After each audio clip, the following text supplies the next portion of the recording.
Mubyeyi ko mbona ko wabaye utekereza cyane wabitewe n'iki?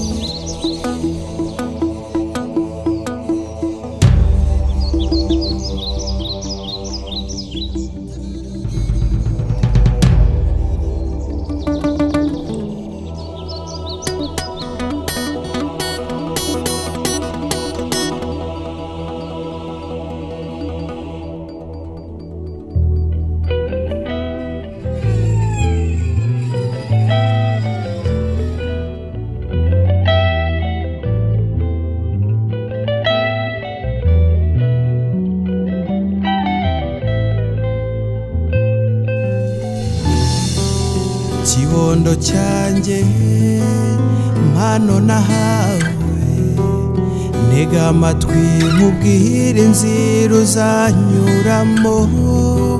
Ijambo ry'umubyeyi riratinda ntirihera, uzamenyana na benshi, uzamenywa na benshi, uzakurana na benshi.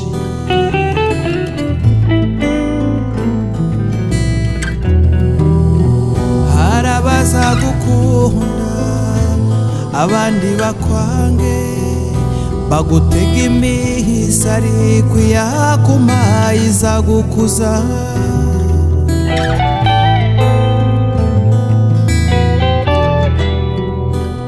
Kibondo cyanjye ubitondera ab'isisi beza, harimo abeza hakabamo n'ababi.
Uzumve menshi mwana wanjye uvuge makeya, kuko burya ntawuneza rubanda.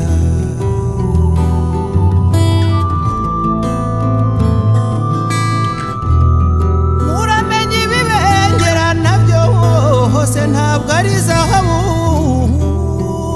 Inda kuzina mu nyangiro uzabyirinde mwana wanjye, uragira ineza wikomereza uzayisanga imbere.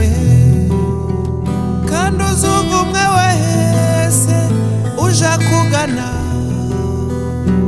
kuko ubu tuzi ibyahise ntituzi ibidutegereje.